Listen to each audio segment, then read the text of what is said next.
Hello everyone. In this particular video, I am going to share my strategy and approach of CA Final Paper 7 Direct and International Taxation. Okay, firstly the marks. I got 67 marks in November 22. बोला जाता है कि November 22 काफ़ी tough attempt था और tough paper आया था, उसके अंदर 60 प्लस मार्क्स आना बहुत बड़ी बात है. तो यस, मेरे 67 मार्क्स है. कैसे आए वो आपको वीडियो में पता चल जाएगा. ठीक है, अब मैंने लिखा है classes VSI Jaipur and revision videos of Atul sir. Actually मैंने VSI जयपुर से क्लासेस ली थी, बट हुआ ये था कि मैंने काफ़ी पहले ही क्लासेस ले ली थी बिफोर माई अटैम्प्ट, और उस कारण काफ़ी सारे अमेंडमेंट्स आ गए थे जिसके लिए मेरे को कॉप अप करना with my older notes it's quite difficult. That's why in last 6 month while I start learning direct tax I switch to the Atul sir. उस टाइम मैंने क्या किया, मैं उनका रिवीजन वीडियो सुनता था, उनका जो नोट्स था उससे चैप्टर को रीड करता, लर्न करता था और साथ साथ क्वेश्चन बैंक सॉल्व करता जाता था. इसलिए मैंने यहाँ पे दोनों लिखा है. Okay, next is study resources. Study resources simple 2 material थे मेरे पास. एक तो कंसेप्ट नोट्स थे सर के और दूसरा था उनका क्वेश्चन बैंक, जिससे मैंने क्वेश्चन की प्रैक्टिस की. Okay, next is first time study, that is during the classes. अब इसको मैं इस चीज़ के अंदर मैं आपको अपना एक्सपीरियंस शेयर नहीं करूँगा. रीज़न बिंग मैंने आपको बताया था, काफ़ी अमेंडमेंट्स आ गए थे और मेरे को ट्रबल हो गई थी. तो मैं आपको एक बेटर अप्रोच सजेस्ट करूँगा ताकि आपको फ़ायदा हो, बेनिफिशियल रहे आपके लिए वो. ओके, तो focus should be on conceptual clarity. देखो, डायरेक्ट टैक्स के अंदर आजकल इवन डायरेक्ट टैक्स छोड़ो, CA फाइनल के अंदर, CA इंटर एंड फाउंडेशन सब के अंदर ICI कंसेप्चुअली ट्रिगर कर रहा है. वो पुराने क्वेश्चंस को रिपीट नहीं कर रहा है, वो नए क्वेश्चंस दे रहा है. जो बंदा कंसेप्चुअली अच्छा होएगा वही पेपर अच्छे से अटेंड कर पाएगा और पास हो पाएगा. इसलिए क्लासेस के दौरान ही आपका ये कर्तव्य बनता है कि आप अच्छे से सारे कंसेप्ट को समझें ताकि आप एग्ज़ाम में अच्छे नंबर ला सकें. नेक्स्ट इज आपको क्या करना है, कोई भी हार्ड कंसेप्ट हो, उस टाइम सर ने आपको समझाया, आपको समझ में आ गया, okay, but in future it might be possible जब आप रिवीजन करने बैठोगे, जब आप उसको भूल चुके होगे. अब आप उस एक कंसेप्ट को याद करने के लिए या तो रिवीजन वीडियो देखोगे, यूट्यूब पे सर्च करोगे या किसी फ्रेंड से डिस्कशन करोगे. तो इंस्टीड आप उस टाइम ही, अगर जब क्लासेज होएगी, चल रही होएगी क्लासेस, उस टाइम ही अगर आप एक ऑडियो क्लिप बना दोगे अपने जो आपके दिमाग में वर्ड्स चल रहे होंगे उनको लेके उस कंसेप्ट को सिंप्लीफाई कर दोगे, तो आपको बस 1 मिनट लगेगा. अगर आप हार्ड कंसेप्ट भूल गए होंगे, ऑडियो क्लिप सुनो, आगे बढ़ो. इसलिए मैंने ये लिखा है. अब next point is game changer point, या इट्स गेम चेंजर.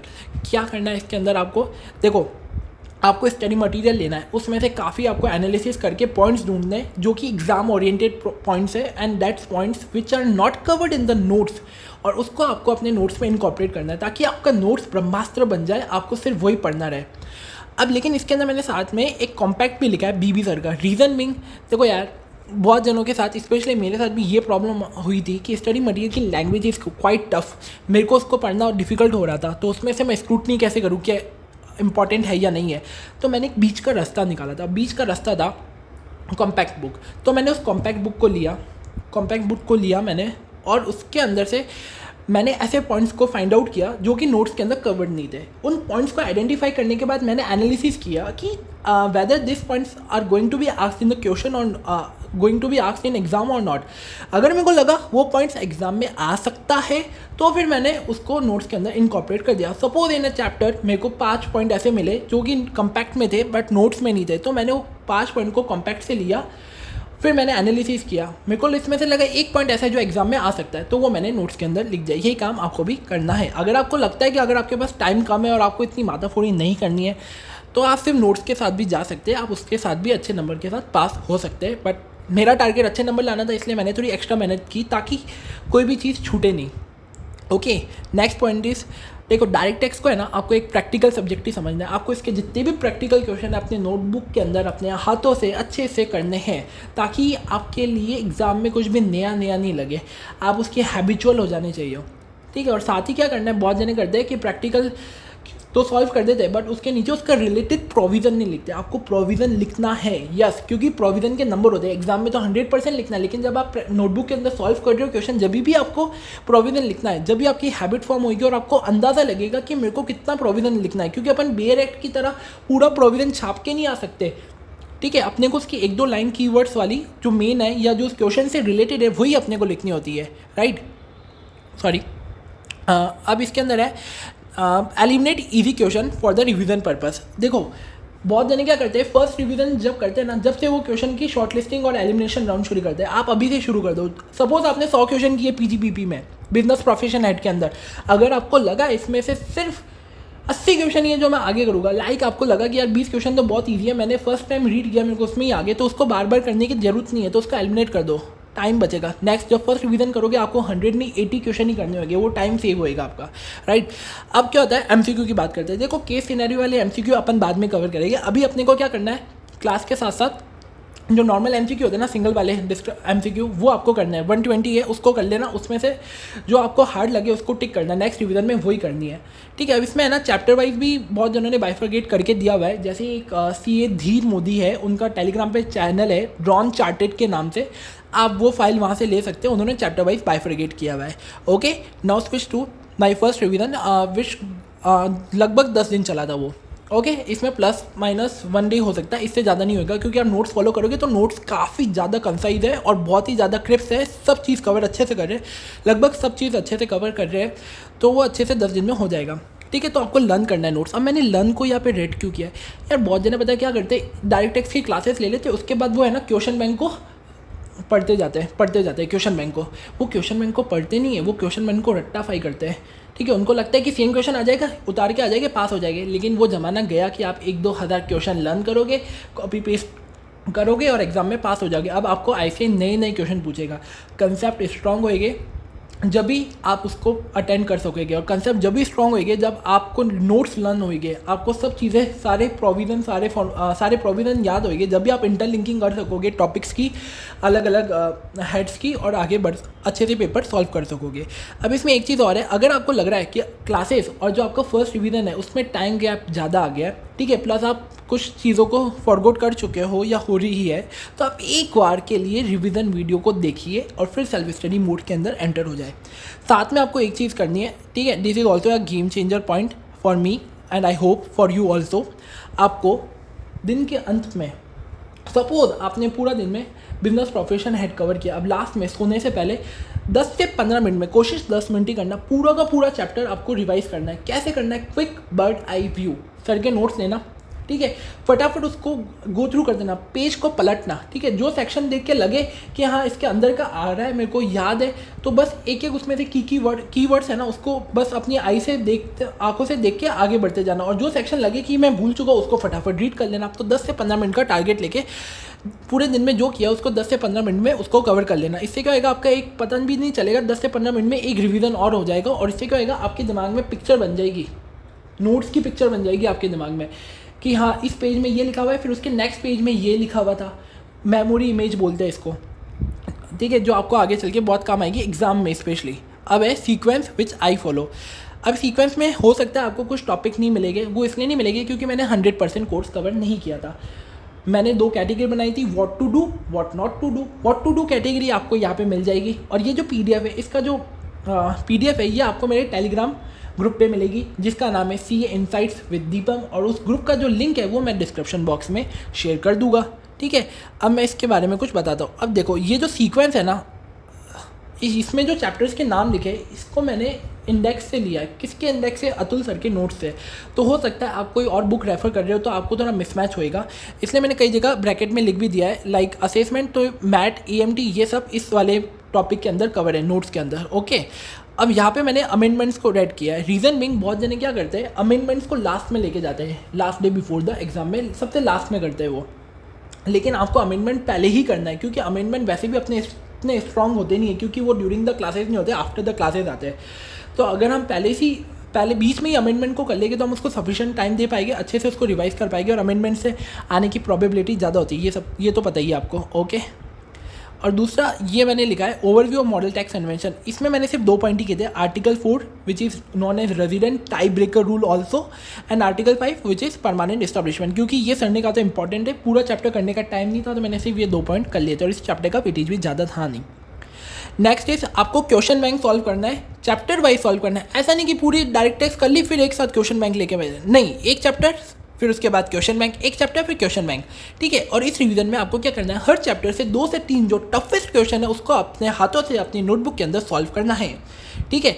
और अगर आपको लगे आपके पास समय की कमी है तो फिर एक काम करना, पिछले 3 अटैम्प्ट के क्वेश्चन जितने भी हैं, चाहे RTP हो, MTP हो, पास पेपर हो, सबको छोड़ देना। मैं ये नहीं कह रहा कि उनमें से कुछ आएगा नहीं, लेकिन उनमें से आने की प्रोबेबिलिटी बहुत कम आती है, तो कुछ छोड़ना ही है तो ऐसी चीज़ छोड़ो जिनके आने की प्रोबेबिलिटी बहुत कम हो, ताकि अपने को कम से कम नुकसान हो, राइट, ठीक है। अब मैंने यहाँ पे क्या लिखा है, राइट इंपॉर्टेंट ट्रिकी पॉइंट्स। देखो इसमें क्या होता है, सपोज मैं आपको एक एग्जांपल बताता हूँ। जैसे मैंने आपको बताया था बिजनेस प्रोफेशन हेड का, आपने जब ड्यूरिंग द क्लासेस सॉल्व किए 100 क्वेश्चन थे, 20 क्वेश्चन आपने एलिमिनेट कर दिए, अब 80 क्वेश्चन है। अब आप उसको क्या सेकेंड वाइज रिवाइज कर रहे हो, तो 80 में से 20 क्वेश्चन तो ऐसे होंगे कि वो आपको आ जाएंगे, आपको देख के लगेगा ये फर्स्ट रिवीजन में, सॉरी ड्यूरिंग द क्लास मेरे को हार्ड लगे थे लेकिन अब मेरे को आ गए, तो उन 20 क्वेश्चन को एलिमिनेट कर दो। उसके अलावा 20 क्वेश्चन ऐसे मिलेंगे जिसमें 10 पॉइंट होंगे, 10 में से आपको 2 या 3 पॉइंट में दिक्कत आ रही है, ट्रबल दे रहा है, वो हार्ड या इंपॉर्टेंट पॉइंट है, तो वो पूरे क्वेश्चन को रिवाइज करने की जरूरत नहीं है। In next round of revision आपको क्या करना है, आपको वो 2 से 3 पॉइंट अपनी नोट्स के अंदर रिलेटेड जो प्रोविजन है उसके नीचे लिख दो, ठीक है, और बार बार उसको रिवाइज करते रहो और वो क्वेश्चन को एलिमिनेट कर दो। तो 100 में से 20 पहले चले गए, 40 अभी चले गए, ठीक है। 20 तो आपको समझ में आ गए, ईजी लगे इसलिए चले गए, और बचे हुए 20 इस वाली रिवीजन में, क्योंकि जो उसमें से इंपॉर्टेंट ट्रिकी पॉइंट्स है वो अपनी नोटबुक में लिख दिया, अब आप उसको रिवाइज करोगे तो क्वेश्चन ऑटोमेटिकली रिवाइज हो जाएगा। आपको बार बार वो 10 पॉइंट्स नहीं देखने उस क्वेश्चन के अंदर, इससे आपका टाइम सेव होएगा, okay. Next is do short listing. तो ये मैंने बता ही दिया शॉर्ट लिस्टिंग कैसे करनी है क्वेश्चन की, जो आ जाएगी वो एलिमिनेट हो जाएगी, और जिसमें 1-2 पॉइंट में डाउट हो वो 1-2 पॉइंट में डाउट हो वो आप रिलेटेड प्रोविजन में नोट्स में लिख दो। अब जो 120 नॉर्मल MCQ किए थे उसमें से आपने जो भी कट शॉर्ट करके जितने भी MCQ बचे उस पर वो आप रिवाइज करो, और उसमें से वापस कट शॉर्ट का प्रोसेस लगाओ, सेम जैसा क्वेश्चन बैंक में लगाया था। जो समझ में आ गए उनको हटा दो, और जो 1-2 पॉइंट में डाउट है वो आप लिख दो नोटबुक के अंदर, या MCQ की एक अलग से शीट बना दो। मैंने भी ऐसे बनाई थी, CA यश खंडेल वाले, उनकी एक शीट बनी हुई है, वो आप ले सकते हैं, टेलीग्राम पे आपको मिल जाएगी, okay. Next is case scenario. अब केस सिनेरियो है ना, एक साथ 40 के 40 करने की गलती मत करना, डिप्रेस हो जाओगे, क्योंकि बहुत हार्ड है, काफ़ी टाइम कंज्यूमिंग है। 20 करना, फर्स्ट रिवीजन के अंदर 20 करना, कोशिश करना उसको शॉर्ट लिस्ट करके 10 पे लेके आ जाओगे, और जो 10 हटेंगे उसमें से अगर कोई इंपॉर्टेंट ट्रिकी पॉइंट हो जो आपको लगे ये हार्ड है, वो आप अपनी MCQ शीट के अंदर लिख देना। अब आती है मॉक टेस्ट की बारी। मॉक टेस्ट जब भी देना जब कॉन्फिडेंस हो। फर्स्ट रिवीजन में मॉक टेस्ट नहीं दोगे चल जाएगा, क्योंकि कॉन्फिडेंस आना जरूरी है। पता चला मॉक टेस्ट में नंबर कम आ गए, आप डिप्रेस हो गए हो, ठीक है। नाउ सेकंड रिवीजन, ये मैंने 6 डेज लिखा है, 6 डेज में आराम से कंप्लीट हो जाएगा, ज़्यादा से ज़्यादा 0.5 या 1 डेज, ठीक है, इससे ज़्यादा लेके मत जाना। अब है रिवाइज करो इसके अंदर अपने नोट्स को, और क्विक 10 मिनट्स रिवीजन जैसा फर्स्ट रिवीजन में किया था सेम अपने को वापस करना है, क्वेश्चन बैंक वापस करना है चैप्टर वाइज, लेकिन इस बार 2 से 3 क्वेश्चन सॉल्व नहीं करने। क्यों नहीं करने, क्योंकि काफ़ी क्वेश्चन सॉल्व कर चुके हैं, और इस रिवीजन में तो अपन मॉक टेस्ट देंगे ना, तो प्रैक्टिस वहाँ पे भी हो जाएगी, टाइम भी तो कम करना है ना अपने को, तो इसलिए क्वेश्चन सॉल्व मत करना क्वेश्चन की। और जो क्वेश्चन आप करो मतलब नोटबुक में सॉल्व मत करना, आपको अपनी आंखों से तो उसको देखना ही है, ऑडिट तो करनी है उस क्वेश्चन की, ठीक है, नोटबुक में सॉल्व मत करना। अब जो जो क्वेश्चन आप देखो उसके शॉर्ट लिस्टिंग का भी ध्यान रखना। सपोज अब कितने बचे थे अपने एग्जाम्पल में, 100 में से जितने भी बचे थे उसमें से आप देख लो 100 में से जैसे 40 बचे थे, during the classes 20 eliminate, first revision again 40 eliminate, अब 40 क्वेश्चन बचे। अब 40 में से भी काफ़ी क्वेश्चन ऐसे होंगे जो अब आपको लग रहा है यार 2 बार रिवीजन हो गया, अब तो मेरे को आ गए, कंसेप्ट नोट्स का 2 बार रिवीजन हो गया, अब मेरे को आ गए, तो उनको एलिमिनेट कर दो, या फिर 1-2 पॉइंट में डाउट है उनको वापस अपनी प्रोविजन के नीचे लिख दो, सेम फॉलो करना है, इसके अंदर कुछ नया नहीं है। टिक MCQ आपको जो पहले टिक किए थे लास्ट रिवीजन में उसको करना है, और वापस शॉर्ट लिस्टिंग करनी है। अब क्या करना है, अब जो पहले 20 के सिनेरियो किए थे उनमें से 10 को शॉर्ट लिस्ट किया था, तो उन 10 को आप कीजिए, और 10 से जो आपने पॉइंट निकाल के लिखे थे वो कीजिए।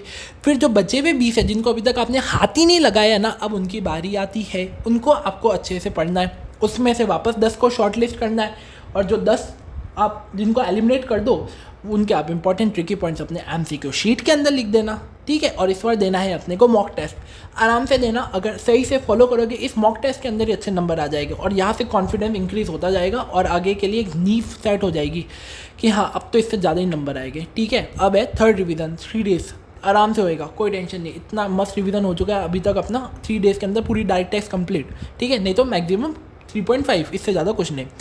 अब अपने को रिवाइज करने हैं नोट्स को, क्विक 10 मिनट रिवीजन यहाँ पे नहीं करना है, क्योंकि अपन काफ़ी रिवीजन कर चुके हैं, अपने दिमाग में हर चीज़ जम चुकी है ना, जम चुकी है। इसलिए वापस ये क्विक 10 मिनट रिवीजन अपने को यहाँ पे रिक्वायरमेंट नहीं है, 3 दिन में करना है तो नहीं करना वो अभी। अब आपको क्वेश्चन बैंक करना है, चैप्टर वाइज ही करना है, शॉर्ट लिस्टिंग भी करनी है क्वेश्चन की। लेकिन यहाँ पे एक चीज़ और करनी है आपको, वो चीज़ ये है कि आपको टफेस्ट क्वेश्चन जो है, एक सेकेंड, जो टफेस्ट क्वेश्चन है उसको सॉल्व करना है। एक सॉरी हाँ फॉर द ब्रेक, एक्चुअल में कुछ टेक्निकल प्रॉब्लम आ गई थी। ओके, हम वापस कंटिन्यू करते हैं। क्वेश्चन बैंक को सॉल्व करना है। अब क्या करना है आपको, एक टफेस्ट क्वेश्चन सॉल्व करना है। सारे चैप्टर्स का करना है नहीं करना, सारे चैप्टर्स का, सिर्फ टोटल इनकम वाला चैप्टर, बिजनेस प्रोफेशन है, transfer pricing, non resident taxation, इन 4 चैप्टर से एक एक क्वेश्चन उठाना जो कि टफेस्ट हो, उनको सॉल्व करना।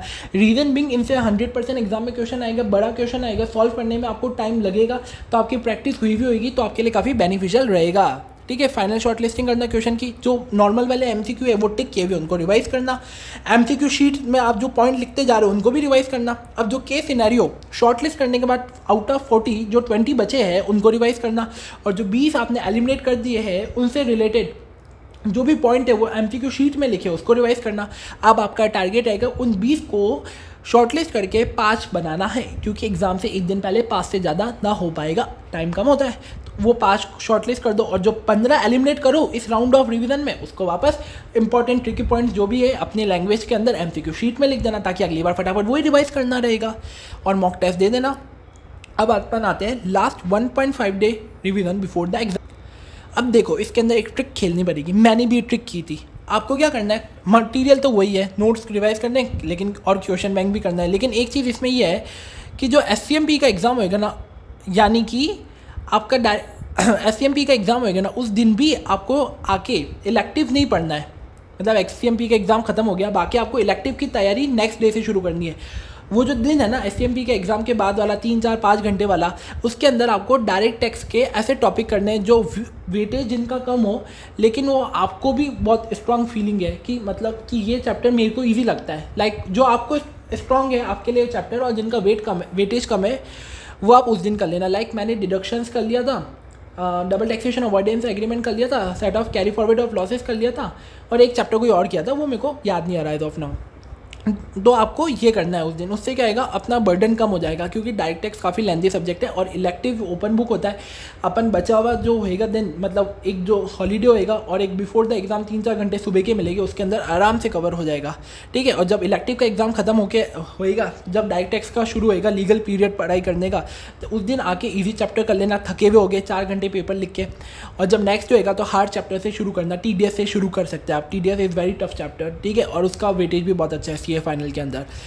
और अगर आपको किसी भी टाइम लगे कि टाइम बहुत कम है, हम क्वेश्चन आंसर सॉल्व करने में अपना टाइम नहीं गवा सकते, तो फिर सॉल्व मतलब हाथों से सॉल्व नहीं करना है, ऑडिट ही करनी है क्वेश्चन की वापस, जो टिक किए हुए सिर्फ उनकी और किसी की नहीं। तो आप क्या करना, लेस वेटेज वाले चैप्टर्स के क्वेश्चन को छोड़ देना। उनको छोड़ने के बाद भी लगे टाइम कम है और आपके पास 2 चॉइस बचे, या तो प्रोविजन या फिर क्वेश्चन आंसर, तो फिर प्रोविजन्स पे जाना, क्वेश्चन आंसर के भरोसे मत जाना। कोई कुछ नहीं जानता एग्जाम में कब क्या हो जाए। ठीक है, नया क्वेश्चन आ गया, पुराने क्वेश्चन के भरोसे काम नहीं चलेगा, प्रोविज़न होएगा, नया क्वेश्चन कर लोगे। समझ में आया?